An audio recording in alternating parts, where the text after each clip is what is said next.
She had been quoted as saying that she is expecting a bloodbath and a bludgeoning, but she will not, her head may be blooded but unbowed.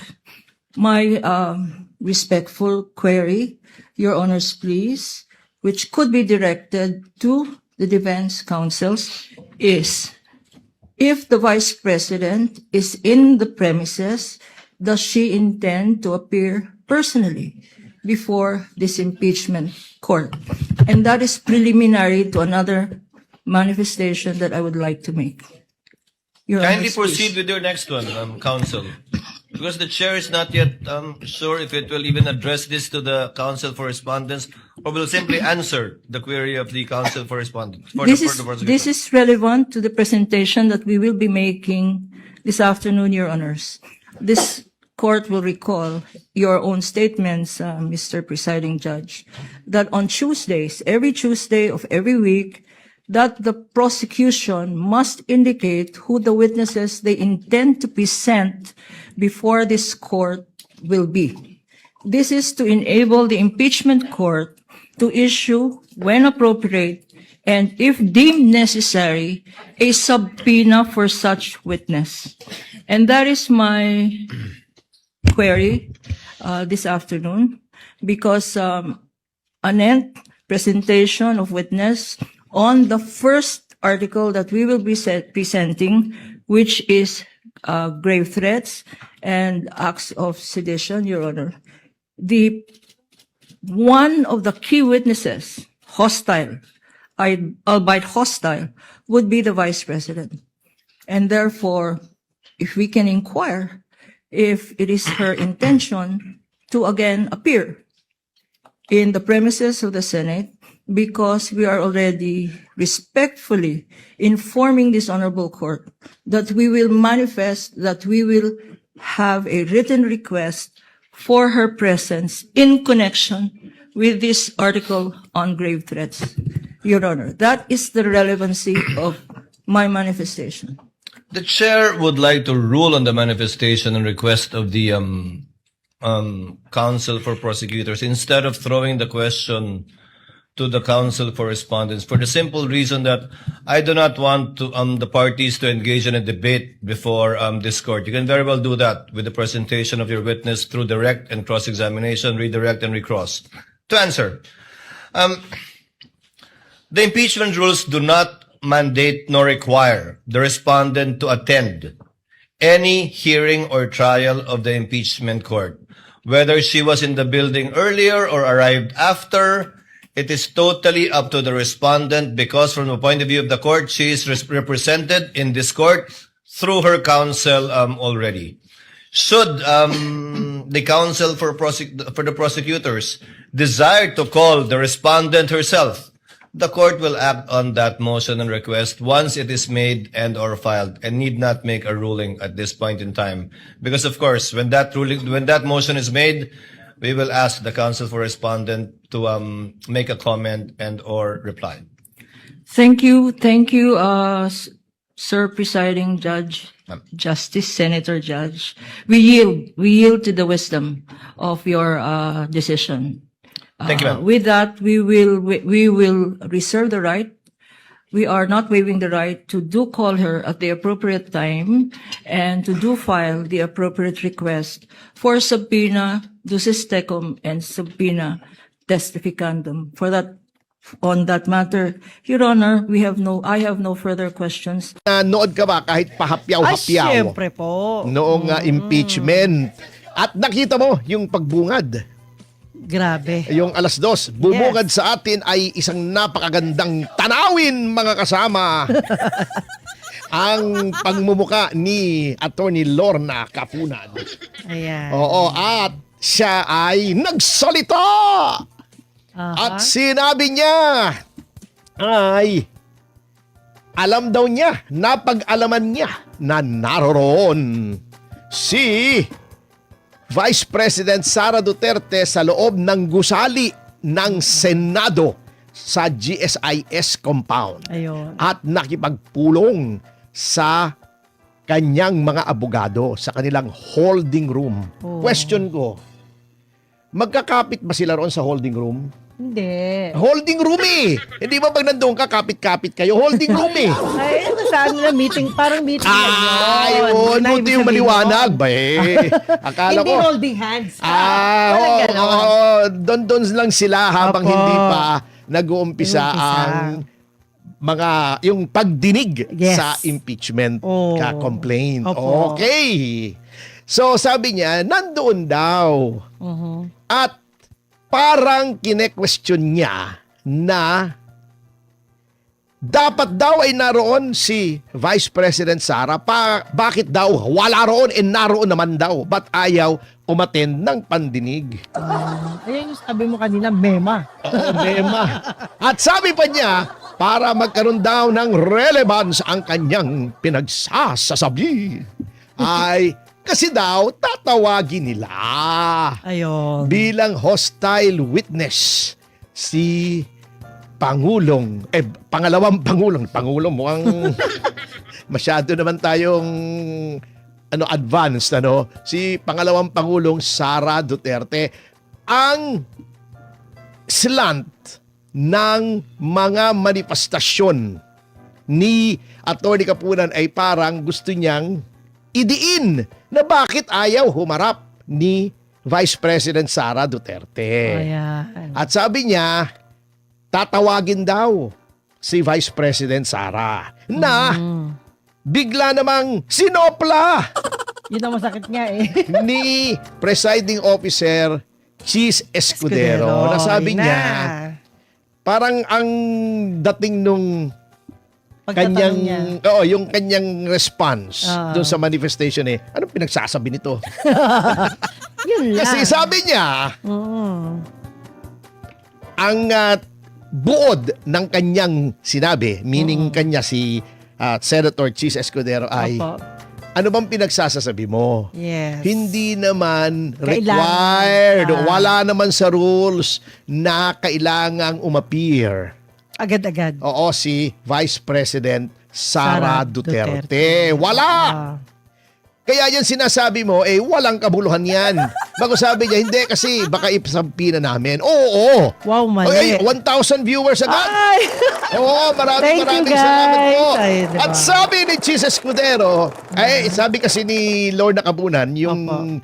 alam mo, yan daw ang inspirasyon, silang dalawa ni Laila de Lima. Oh. Ang inspirasyon ni Jose Marichan doon sa kanyang awit na Beautiful Girl. Beautiful Girl. Beautiful Girl. O, di ba? Yan, ayos yan. Imaginein mo, may music video, Beautiful Girl, bago lalakad-lakad si Laila de Apo. Lima. Saka si Lorna Kapunan, hinihipan-hipan pa ng hangin yung kanilang buhok. O, di ba? Anyway, Okay. Totally, na-imagine nyo ba? Mga Apo. nanonood at nakikinig. Tapos si attorney natin din sa eksena. Yan, slow motion ako. Tumatakbo ako sa Binalikan kanila. sila. Oo, yan. Lorna! Slow motion, ganun. Ayan na. Laila! Parehong L yan, LL yan. Oo. Bago sasabihin ni Laila, Johnny! Ay, ano ba yan? nagkamali.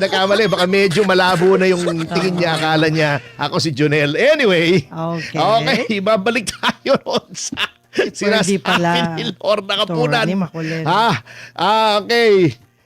Kasi po ipatatawag namin, kaya sinasabi ko na narito siya. Sabi ni Cheese, in effect, di mag-motion ka at ipatawag natin. Di pa naman ngayon di ba? Prosecution ngayon. evidence pa, so, what the hell are you talking about? Ayun na. Ano ba naman yan? So meaning, alam ni VP na hindi pa siya kailangan. Siyempre, abogado Ayun. yun O, diba? Nandoon na po ang kanyang mga abogado. Opo. Oo. Pero sinabi nga ni Kwan, ni Presiding Officer Cheese Escudero, ano ko nandoon? Hindi pa naman pala kailangan. Nandito ang Ayun na. kanyang mga abogado, okay na yun. Oo. Di ba? Opo, tama. Ito naman, ito pang isang mema. Ang Malacanang. Sabi ni Pangulong Marcos, kung siya daw ang ini-impeach, magpupumilit siya! Magpupumilit! na pumunta. Eh, hindi nga ikaw ang ini-impeach eh. At saka alam mo ba yung batas? Bakit ka magpupumilit? Kasi alam mo, hindi ka ma-impeach kasi hawak mo. Hawak mo ang ombudsman, hawak mo ang house, lahat hawak mo. Pwera lang ang beat, hindi mo hawak ang beat. Wala sa bit. Wala sa beat, Ayan. wala sa hulog. Kasi kaya ayaw sa'yo ng mga mamamayan eh. O, yun lang ang hindi mo hawak. Oo, happy Wow. 1.5K live viewers at DZAR YouTube. Thank you, Bagay guys. yung Ah, pagkaakyat diba? ng ating viewership, ano? Opo. Mm-mm. So Thank you. yun ang sinasabi. Ang natatawa ko, ay bakit pinakikialaman ng palasyo ang impeachment trial sa pamamagitan ng pagbibigay ng mga pahayag. Hindi ba dapat independent yon? A becoming modesty of a co-equal but separate branch of government ay hands-off po. Di ba sabi nyo? Bahala sila, hindi kami Oo. makikialam dyan. Hindi nga namin pinapakialam yan. Sabi pa niya, Sabi pero lang. walang naniniwala. Na wala daw siyang kinalaman dyan sa impeachment chuchu na yan. Eh bakit ngayon nakikialam ka? Ayun. Eto pa, isang pakikialam.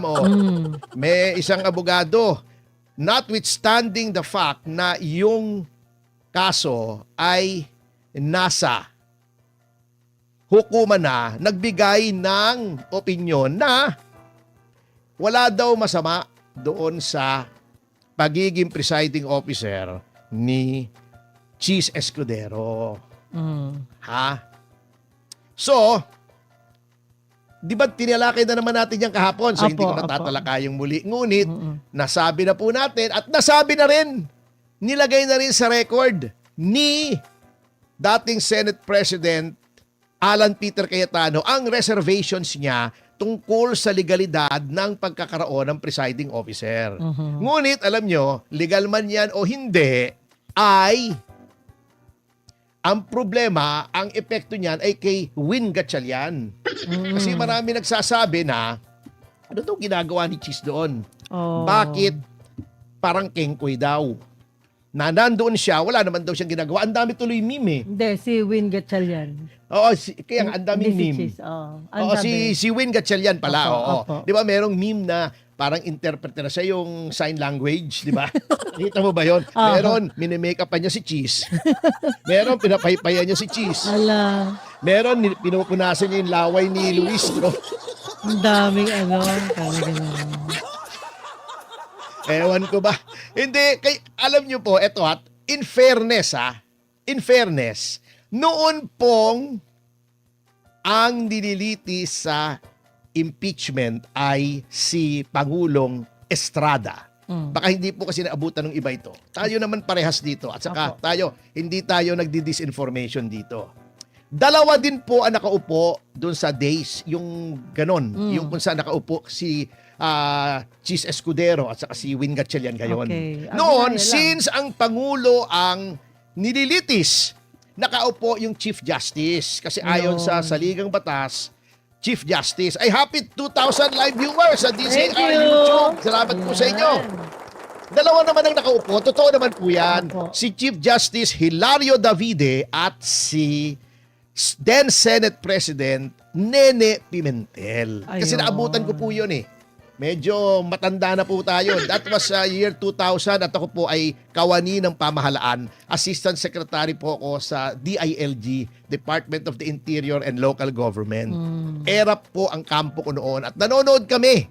Kasi ang nangangasiwa po overall sa public relations campaign ng ERAP administration at the time was si Mike Toledo. Because he was undersecretary, press undersecretary. Si Mike Toledo, Attorney Mike Toledo. Kilala naman ng marami yun eh. Okay.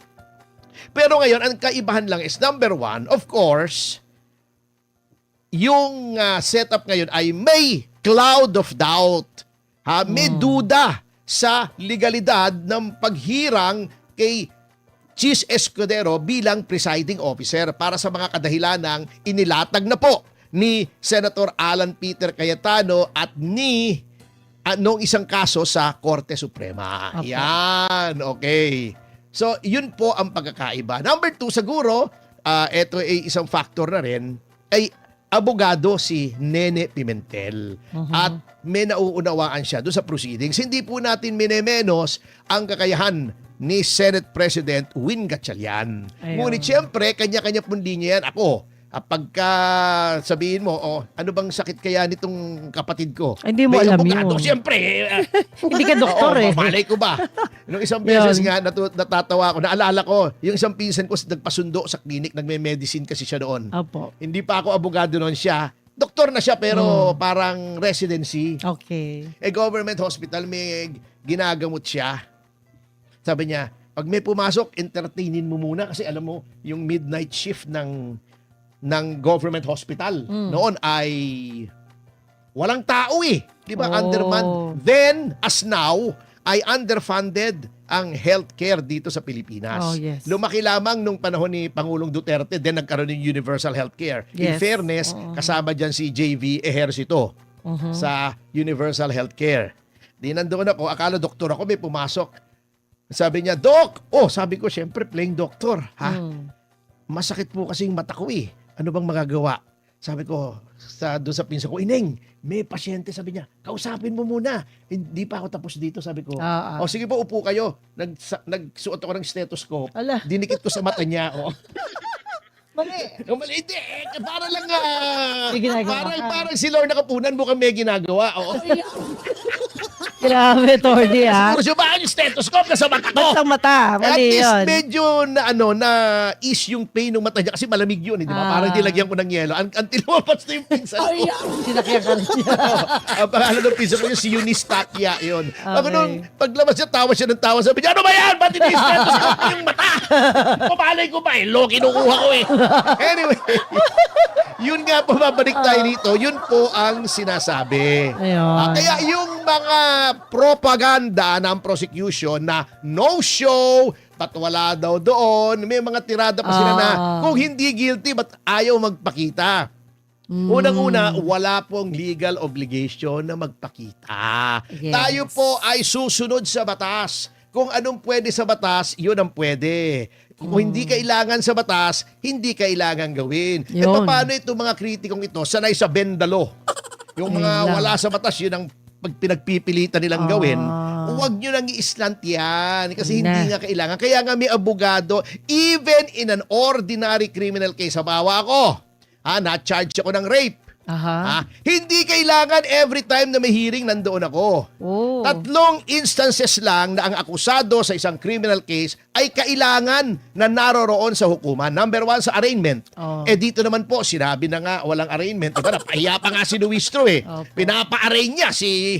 Hoy, happy Na. 2.5K Hi. live viewers. Maraming salamat po. Opo. At ito masasabi namin doon sa karambola na walang nanonood ito. Grabe ka, Tordy. Anyway. Talaga Paano naman? Si Larry tumambuli. ka doon ba naman? Sino makikinig doon? Joke yun, joke yun. Anyway. Okay. Nasaan na ba ako? Nawala tuloy ako. Teka muna, nasaan ako? Teka muna, tapusin ko muna. Yun. Nasaan ba ako? Nawala tuloy ako eh. Yung Oo. yung sabi mong arraignment. Okay. Arraignment. Wala ngang arraignment. Number 2, kung i-identify ka ng witness, kailangan ba namang i-identify dito? Si Vice President Sara Duterte. Hindi na. Hindi na, siyempre lahat ng tao kilala siya. Kilala Number yan 3, yung promulgation, yung pagbasa ng sintensya kung acquitted o hindi. Yun. Ewan ko po rito kung kailangan din ang presence niya. Kung magte-testify siya, siyempre, kailangan nandun siya. But, since ito ay nakalagay naman sa rules, hindi required ang presence niya. In fact, pwede naman piliin niyang wag nang sumipot eh. Opo. Kasi, sabi nga ni Attorney Sheila Sison sa opening statement niya, ay ang burden of proof ay nasa prosekusyon. Kahit walang gawin yung respondent, kahit walang gawin si VP Sara, kung hindi nila mapapatunayan, ay kamoting kahoy maa-acquit. Siyempre, Yun lang. Yun lang nga, Oo. ito ay political. Yes. Siyempre, brasuhan yan. Di ba? Brasuhan na yan eh. Opo. Ang tulad itong ginagawa kay Marcoleta, brasuhan, di ba? Anyway, pero sinabi ni Attorney Sheila, tama po ito, no? Opo. It is not just political. Totoo, political. Sui generis nga eh. Pero, in the final analysis, it is also legal. Kaya nga may rules of evidence, di ba? Yes, Kaya nga yes. korte ito eh.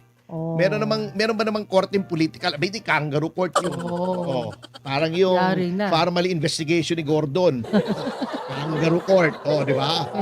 Oh. Hindi pwedeng purely political. Legal din. Kaya nga may rules on evidence. Kaya nga may mga objection, Your Honor. Di ba? Oh. Kaya nga may sumpa-sumpa. Kaya nga sumumpa ang lahat ng mga senadores na Yan na. sila ay isang impeachment court, nanumpa sila as senator judges. But ultimately, ito ay constitutional. Yan. Constitutional in the sense na yung intensyon ng konstitusyon on transparency and accountability ang dapat masunod. Ang problema, doon pa lang sa presiding officer, sa tingin ko, may violation na pero hindi ko na yan pagkakahabaan kasi nasa hukuman na may nag-file na po ng kaso na kine-question yan. Yun na. Okay. Si Alan Peter po Cayetano ay nag-file na rin ng kaso na kine-question yung proceedings in June 3 and by extension, siyempre, yun na ring proceedings subsequent to June 3. Kasi kung null and void yung June 3, lahat ng nangyari ay null and void.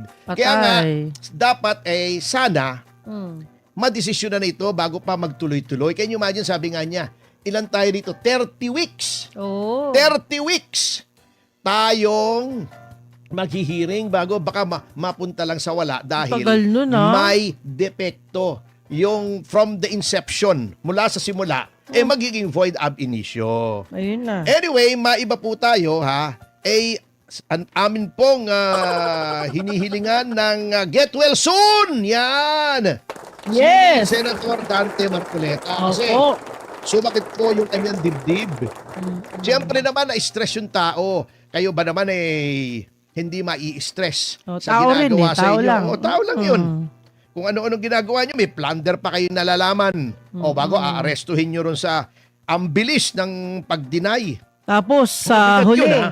hindi pala sigurado. O yun nga. Yun ang Oo, masakit diba? eh. Oo. Stress talaga yan. Oo. Ang mismong ombudsman, di ba? Ano Opo. sabi ng ombudsman? Opo. Ano sabi ng ombudsman? Di ba? sabi Question nga of nun law eh, daw.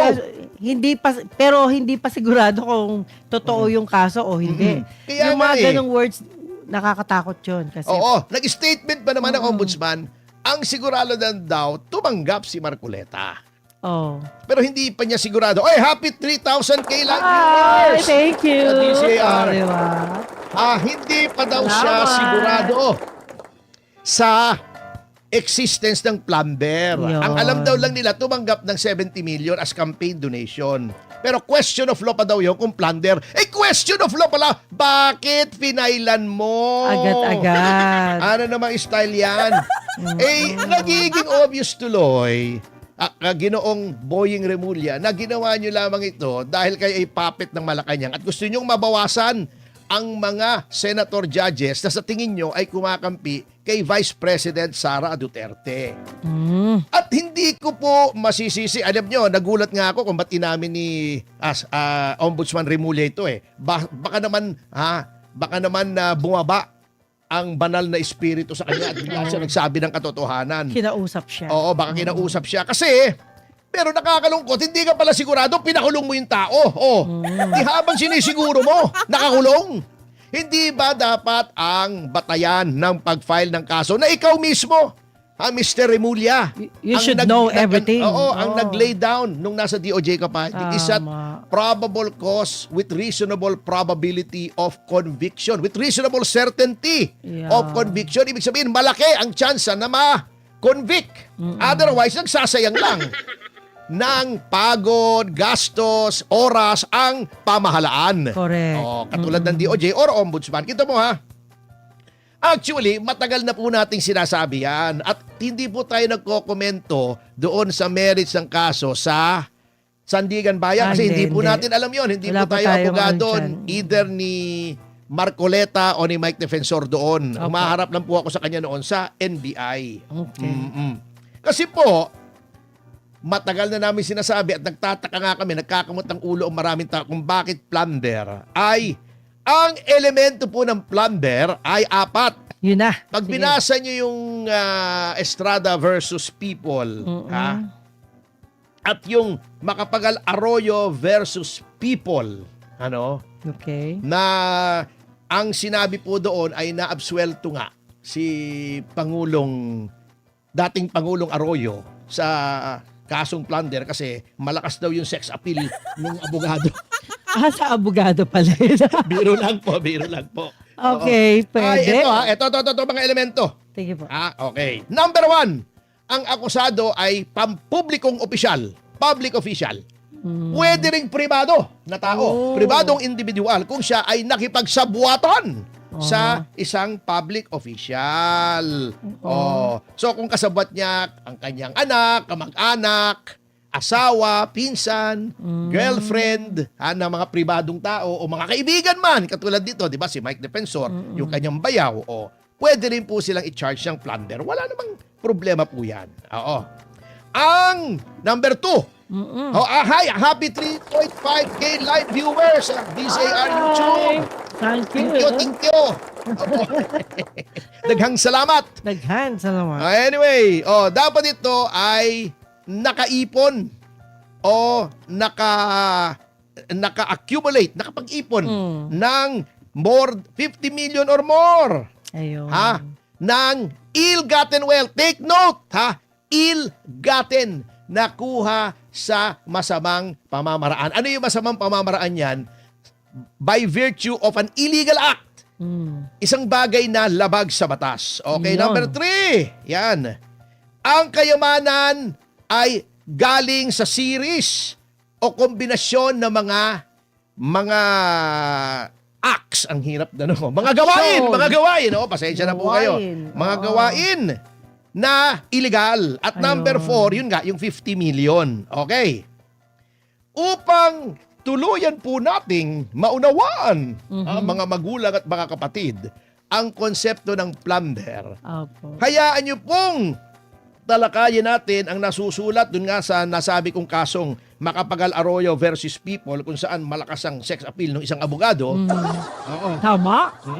Na ang plunder daw ay nangangailangan ng tinatawag na doktrinang predatory raid. Raid, parang nire-raid mo yung treasury, nire-raid mo yung kabanambayan, o sunod-sunod ng pagkamal ng yamang labag sa batas. Oo. Organized ito. Organisado, malawak, at maraming nangyari. Sunod-sunod. Sunod-sunod na. Example, yung ginagawa ng mga congressmen sa flood control. Sunod-sunod. Di ba? Pagkabig. 23, 24, 25.